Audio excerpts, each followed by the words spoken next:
Sinadya umunang sunugin ang isang bodega ng plastic at construction material sa Maynila. Ang caretaker ng bodega, iginapos pa raw ng mga armadong suspect. Nasa frontline ng balitang yan, si Hannibal Talete. Nilamon ng apoy ang compound na ito sa barangay 586, Sampaloc, Maynila kaninang madaling araw. Natupok ang isang bodega at isang bahay. Lumaki ang apoy dahil sa mga nakaimbak na plastic at iba pang construction materials. Hindi naman kumalat pa ang apoy dahil may firewall ang lugar. Sa lawak ng sunog ay nasa 40 fire truck ang kinailangang rumisponde.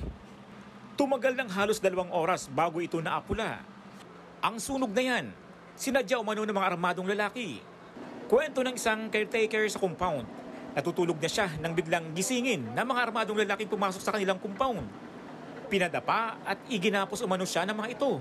Di ko na alam sir kasi mga naka-face mask, nakapangtakip ng mukha po eh. Di ko tansya sir kung ilan sila, basta 6 or 5 motor lang yung nakita ko, yun lang po. Yun lang, pinadapa po ako yun and may biglang sumabog na lang po. Pagsabog, lumabas po ako, tumakbo po ako dito.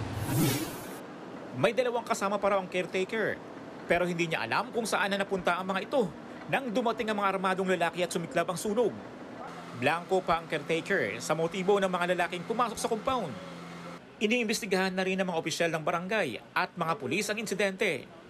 Humahanap pa sila ng mga kuha ng CCTV para makumpirma, matukoy ang kanilang pagkakilanlan nang dumating umanong armadong lalaki.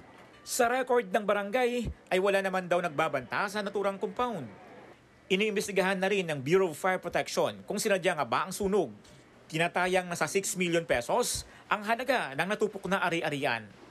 Nagbabalita mula sa frontline, Hannibal Talete, News 5. Mga kapatid, Cheryl Cosim po, huwag maging huli at maging una sa lahat sa balitaan.